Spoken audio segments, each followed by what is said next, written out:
Hello everyone, Telugu సాహిత్యం పట్ల ఆసక్తి కలిగి ఉండి మీ మధురమైన కథలతో పాటు స్వరాన్ని కూడా యూట్యూబ్కి అందించాలి అనుకుంటే 9573456006కి SMS చేయండి. అలా మీరు చెప్పబోయే మీ కథలని మన సాహిత్యం ఛానల్లో ఎప్పుడైనా చూడొచ్చు, వినొచ్చు. అలాగే మీ ఫ్రెండ్స్కి కూడా షేర్ చేసుకోవచ్చు. ఆలస్యం చేయకండి. మన సాహిత్యం ఛానల్లో ఈరోజు మనం చెప్పుకోబోతున్న కథ దూరం దగ్గర. కథ రాసిన వారు RC కృష్ణస్వామిరాజు, చదువుతున్నవారు BV సుకన్య.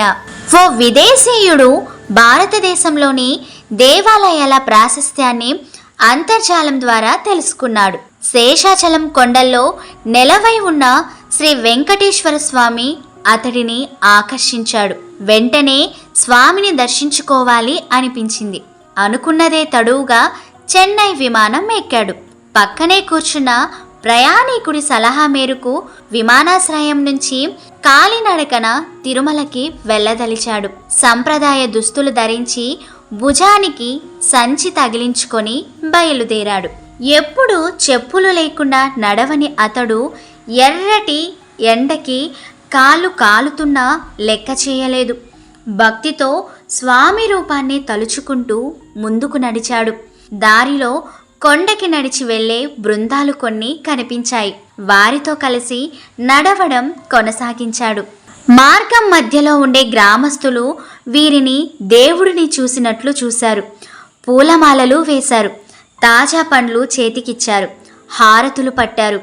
పాద నమస్కారాలు చేశారు. చిన్న బిడ్డలను నేలపై పడుకోబెట్టి దాటించారు. వారి భక్తిని చూసి విస్తుపోయాడు విదేశీయుడు. మైళ్ళ కొద్దీ ప్రయాణం చేశాక తిరుచానూరు చేరాడు. తల్లి పద్మావతి అమ్మవారి దర్శనం పూర్తయింది. అమ్మవారి ప్రసాదం తింటూ తలెత్తి చూశాడు. వెండి రంగులో మిలమిలా మెరుస్తున్న శేషాచలం కొండ చాలా దగ్గరగా అనిపించింది. చిన్న పిల్లవాడిలాగా ఎగిరి గంతులేశాడు. చకచకా నడుచుకుంటూ తిరుపతి పట్టణంలోని గోవిందరాజస్వామి గుడికి వెళ్ళి దండం పెట్టాడు. అక్కడే 4 ఆధ్యాత్మిక పుస్తకాలు కొని చదువుతూ మళ్ళీ శేషాచలం కొండల వైపు చూశాడు. ఆశ్చర్యం! కొండలు దూరంగా ఉన్నట్లు కనిపించాయి. ఉండబట్టలేక అతడు తనతో పాటు నడుస్తూ ఉన్న మరో భక్తుడితో, అదేమిటండి, శేషాచలం కొండలకు దూరంగా ఉంటే అవి చాలా దగ్గరగా ఉన్నట్టు, దగ్గరికి వెళితే ఎక్కడో దూరంలో ఉన్నట్టు కనబడుతున్నాయి అని ఆసక్తిగా అడిగాడు.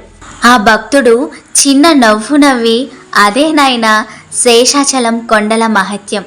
అవి స్వామివారు స్వయంభుగా వెలసిన పవిత్రమైన కొండలు కదా. మనం పనుల్లో పడి స్వామిని మరిస్తే నీకు దగ్గరే ఉన్నాను, వచ్చిపోరాదా అని పిలిచినట్లు అనిపిస్తుంది. దగ్గరికి వెళ్తే వచ్చావు కదా, నీ కష్టాలు తీరుతాయిలే అని చెప్పి దూరమైనట్లవుతుంది. అయినా అది చెబితే అర్థమయ్యేది కాదు, అనుభూతి చెందాల్సిందే. అందుకే ఎన్నో కష్ట నష్టాలకు ఓర్చి భక్తులు స్వామి దర్శనానికి పరుగులు తీస్తారు అని వివరించారు. భక్తిభావంతో ఆ విదేశీయుడి కళ్ళు తడి అయ్యాయి. గట్టిగా గోవిందా గోవిందా అంటూ గోవిందనామ స్మరణలు చేస్తూ వస్తున్న భక్త బృందాలతో కలిసి అలిపిరి చేరి మెట్ల మార్గంలో తిరుమలకు చేరాడు. సో ఫ్రెండ్స్, విన్నారు కదా దగ్గర దూరం కథ. మరొకసారి మర్చిపోయి ఉంటే మన సాహిత్యం ఛానల్ని సబ్స్క్రైబ్ చేసుకొని లైక్ చేసి షేర్ చేసి కమెంట్ చేయండి ప్లీజ్.